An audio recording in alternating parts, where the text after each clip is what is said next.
বিসমিল্লাহির রহমানির রহিম।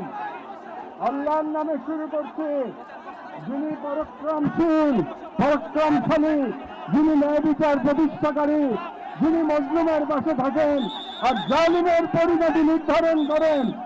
আজ আমরা বাংলাদেশের জনতা যারা জুলুমের ইতিহাস জানি, প্রতিবাদের চেতনা ধারণ করি, সমবেত হয়েছি গাজার মৃত্যু ভয়হীন জনগণের পাশে দাঁড়াতে। আজকের এই সমাবেশ কেবল প্রতিবাদ নয়, এটি ইতিহাসের সামনে দেওয়া আমাদের জবাব, একটি অঙ্গীকার, একটি শপথ। এই পদযাত্রা ও গণজামায়াত থেকে আজ আমরা 4টি স্তরে আমাদের দাবি উপস্থাপন করব। আমাদের প্রথম দাবিগুলো জাতিসংঘ আন্তর্জাতিক সম্প্রদায়ের প্রতি, যেহেতু জাতিসংঘ আন্তর্জাতিক সম্প্রদায় সকল জাতির অধিকার রক্ষার, দখলদারিত্ব, গণহত্যা রোধের সংকল্প প্রকাশ করে, এবং আমরা দেখেছি গাজায় প্রতিদিন যে রক্তপাত, যে ধ্বংস চলছে, তা কোনো একক সরকারের ব্যর্থতা নয়, বরং এটি একটি আন্তর্জাতিক ব্যর্থতার ফল। এবং এই ব্যর্থতা শুধু নিরাপত্তার মধ্যেই সীমাবদ্ধ নয়, বরং পশ্চিমা শক্তি বলয়ের অনেক রাষ্ট্র সরাসরি দখলদার ইসরায়েলকে অস্ত্র, অর্থ ও কূটনৈতিক সহায়তা দিয়ে এই গণহত্যাকে দীর্ঘস্থায়ী করেছে। এবং এই বিশ্ব ব্যবস্থা দখলদার ইসরায়েলকে প্রশ্নবিদ্ধ না করে বরং রক্ষা করার প্রতিযোগিতায় নেমেছে। সেহেতু আমরা জাতিসংঘ ও আন্তর্জাতিক সম্প্রদায়ের প্রতি জোরালো দাবি জানাচ্ছি, এক, জায়নবাদী ইসরায়েলের গণহত্যার বিচার আন্তর্জাতিক আদালতে নিশ্চিত করতে হবে। দুই, যুদ্ধবিরতি নয়, গণহত্যা বন্ধ কার্যকর ও সম্মিলিত পদক্ষেপ গ্রহণ করতে হবে। তিন, 1967 সালে পূর্ববর্তী ভূমি ফিরিয়ে দেওয়ার জন্য বাধ্যবাধকতা তৈরি করতে হবে। চার, পূর্ব জেরুজালেমকে ফিলিস্তিন রাষ্ট্রীয় রাজধানী হিসেবে আন্তর্জাতিকভাবে স্বীকৃতি দিতে হবে। এবং পাঁচ, ফিলিস্তিনিদের আত্মনিয়ন্ত্রণ, নিরাপত্তা এবং রাষ্ট্রীয় সার্বভৌমত্ব প্রতিষ্ঠার পথ উন্মুক্ত করতে হবে। কারণ এই মুহূর্তে বিশ্ব ব্যবস্থা যে ন্যায়ের মুখোশ পড়ে আছে, গাজার ধ্বংসস্তূপে সেই মুখোশ খসে পড়েছে। আমাদের দ্বিতীয় দাবিগুলো মুসলিম উম্মার নেতৃবৃন্দের প্রতি, যেহেতু আমরা বিশ্বাস করি ফিলিস্তিন কেবল একটি ভূখণ্ড নয়, এটি মুসলিম উম্মার আত্মপরিচয়ের অংশ, এবং গাজা এখন কেবল একটি যুদ্ধবিধ্বস্ত শহর নয়, এটি আমাদের সম্মিলিত ব্যর্থতার বেদনাদায়ক প্রতিচ্ছবি। এবং উম্মার প্রতিটি সদস্য, প্রতিটি রাষ্ট্র এবং প্রতিটি নেতৃত্বের উপর অর্পিত সেই আমানত যে আল্লাহ প্রদত্ত ভ্রাতৃত্ব ও দায়িত্বের সূত্রে আবদ্ধ। এবং ইসরায়েল একটি অবৈধ, দখলদার, গণহত্যাকারী রাষ্ট্র, যা মুসলিমদের প্রথম কিবলা ও একটা পুরো জনগোষ্ঠীর অস্তিত্ব নিশ্চিহ্ন করতে সর্বশক্তি নিয়োগ করেছে।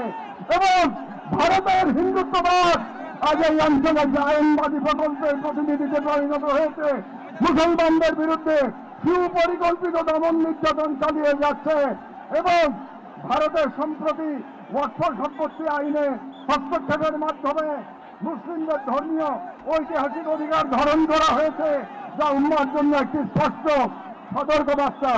সেহেতু আমরা মুসলিম বিশ্বের সরকার ও ওআইসির মতো মুসলিম উম্মার প্রতিনিধিত্বকারী সরকারের নিকট দৃঢ়ভাবে আহ্বান জানাই, এক, ইসরায়েলের সাথে অর্থনৈতিক, সামরিক ও কূটনৈতিক সকল সম্পর্ক অবিলম্বে ছিন্ন করতে হবে। দুই, জায়নবাদী রাষ্ট্রের বিরুদ্ধে বাণিজ্যিক অবরোধ ও নিষেধাজ্ঞা আরোপ করতে হবে।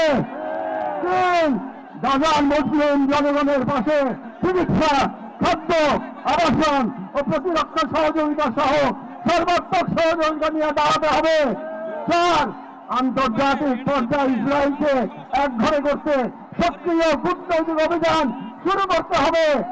এবং পাঁচ, জায়নবাদের দোষর ভারতের হিন্দুত্ববাদী শাসনের অধীনে মুসলিমদের অধিকার হরণ, বিশেষ করে ওয়াকফ আইনে হস্তক্ষেপের মতো রাষ্ট্রীয় আগ্রাসনের বিরুদ্ধে ওআইসি ও মুসলিম রাষ্ট্রগুলোকে দৃঢ় প্রতিবাদ ও কার্যকর কূটনৈতিক অবস্থান নিতে হবে। কারণ গাজার রক্ত প্রবাহে আমরা লজ্জিত হওয়ার আগেই গাজার পাশে দাঁড়ানোই উম্মার জন্য সম্মানের একমাত্র পথ। এবং যে নেতৃত্ব আজ নীরব, কাল ইতিহাসের কাঠগড়ায় দাঁড়াতে বাধ্য হবে। আমাদের তৃতীয় দাবিগুলি বাংলাদেশ সরকারের প্রতি, যেহেতু বাংলাদেশ একটি মুসলিম সংখ্যাগরিষ্ঠ রাষ্ট্র, যার স্বাধীনতা সংগ্রামের ভিত্তিতে নিহিত রয়েছে অন্যায় অবিচারের বিরুদ্ধে প্রতিরোধের চেতনা, এবং আমরা বিশ্বাস করি ফিলিস্তিনের প্রশ্নে বাংলাদেশ কেবল মানবতার নয়, ইমানের পক্ষেও এক ঐতিহাসিক অবস্থানে রয়েছে, এবং একটি গণতান্ত্রিক রাষ্ট্র হিসেবে সরকারের দায়িত্ব জনগণের ইমানি ও নৈতিক আকাঙ্ক্ষার প্রতি শ্রদ্ধা রাখা, এবং বাংলাদেশের জনগণ গাজার পাশে থাকার অঙ্গীকার করেছে, তাই রাষ্ট্রীয় পর্যায়ে নীরবতা এই জন আকাঙ্ক্ষার প্রতি অবজ্ঞার সামিল। সেহেতু আমরা বাংলাদেশ সরকারের প্রতি দৃঢ়ভাবে আহ্বান জানাই, এক, বাংলাদেশি পাসপোর্টে অ্যাকসেপ্ট ইসরায়েল শর্ত পুনর্বহাল করতে হবে এবং ইসরায়েলকে রাষ্ট্র হিসেবে স্বীকৃতি না দেওয়ার অবস্থান আরো সুস্পষ্টভাবে প্রকাশ করতে হবে। দুই, সরকারের ইসরায়েলি কোন প্রতিষ্ঠানের সাথে যত চুক্তি হয়েছে তা বাতিল করতে হবে। তিন, রাষ্ট্রীয়ভাবে গাজায় ত্রাণ ও চিকিৎসা সহায়তা পাঠানোর কার্যকর ব্যবস্থা নিতে হবে। চার, জায়নবাদের দোষর ভারতের হিন্দুত্ববাদী সরকারের অধীনে মুসলিম অন্যান্য সংখ্যালঘুদের ওপর চলমান নির্যাতনের বিরুদ্ধে রাষ্ট্রীয়ভাবে প্রতিবাদ জানাতে হবে, যেহেতু হিন্দুত্ববাদ আজ শুধু একটি স্থানীয় মতবাদ নয়, বরং আন্তর্জাতিক জায়নিস্ট ব্লকের অন্যতম দোষর। ছয়, পাঠ্য বই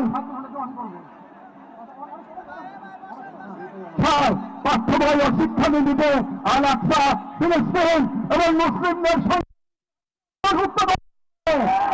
যাতে ভবিষ্যৎ মুসলিম প্রজন্ম নিজেদের ইতিহাস, ঐতিহ্য ও আত্মপরিচয় নিয়ে গড়ে ওঠে। কারণ রাষ্ট্র সীমানা নয়, রাষ্ট্র এক আমানত, আর এই আমানত রক্ষা করতে না পারলে ইতিহাস আমাদের ক্ষমা করবে না। আমাদের সর্বশেষ দাবিগুলো নিজেদের প্রতি, যা মূলত একটি অঙ্গীকার দাবা। যেহেতু আমরা বিশ্বাস করি আল-কুদস তেমন একটি শহর নয়, এটি ইমানের অংশ, এবং আমরা জানি বাইতুল মুকাদ্দাসের মুক্তি অন্য কারো হাতে নয়, আমাদেরই কোনো প্রজন্মের হাতে তা রেখা হবে। এবং আমরা বুঝি জাহানবাদের প্রতিষ্ঠা মূলত আমাদের নিজেদের আত্মবিস্মৃতির ফল, এবং আজ যদি আমরা প্রস্তুত না হই তাহলে আল্লাহ না করুন কাল আমাদের সন্তানেরা হয়তো এমন এক বাংলাদেশ পাবে যেখানে হিন্দুত্ববাদ ও জাহানবাদ একত্রে নতুন গাজা তৈরি করবে, এবং গাজা আমাদের জন্য এক আয়না, যেখানে আমরা দেখতে পাই কিভাবে বিশ্বাসী হওয়া মানে কেবল বেঁচে থাকা নয়, সংগ্রামে দৃঢ় থাকা। সেহেতু আমরা এই মাটির মানুষ, এই মুসলিম ধর্মের নাগরিক, এই কওমের সন্তান এবং সর্বোপরি মুসলিম উম্মার সদস্য একটি অঙ্গীকার করছি, এক, আমরা সকলে স্বতঃস্ফূর্তভাবে বয়কট করব প্রত্যেক সেই পণ্য, কোম্পানি ও শক্তিকে যারা ইসরায়েলের দখলদারিত্ব টিকিয়ে রাখে। দুই, আমরা আমাদের সমাজ এবং ভবিষ্যৎ প্রজন্মকে প্রস্তুত করব যারা ইসলাম ও মুসলিম উম্মার সকল প্রতীক ও নিদর্শনকে সংরক্ষণ ও পুনরুদ্ধার করবে ইনশাআল্লাহ। এদের আদর্শ অভিযান রক্ষায় জান ও মালের সর্বোচ্চ। আমরা বিভাজিত হব না, কারণ আমরা জানি ভক্ত জনগণকে দখল করতে দেরি হয় না। আমরা ঐক্যবদ্ধ থাকবো যাতে এই বাংলাদেশ কোন হিন্দুত্ববাদী প্রকল্পের পরবর্তী গাজায় পরিণত না হয়। আমরা শুরু করব নিজেদের ঘর থেকে, ভাষা, ইতিহাস, শিক্ষা, সংস্কৃতি, অর্থনীতি, সমাজ সবখানে এই অঙ্গীকারের ছাপ রেখে আমরা মনে রাখবো গাজার শহীদরা কেবল আমাদের দোয়া চান না, তারা আমাদের প্রস্তুতি চান।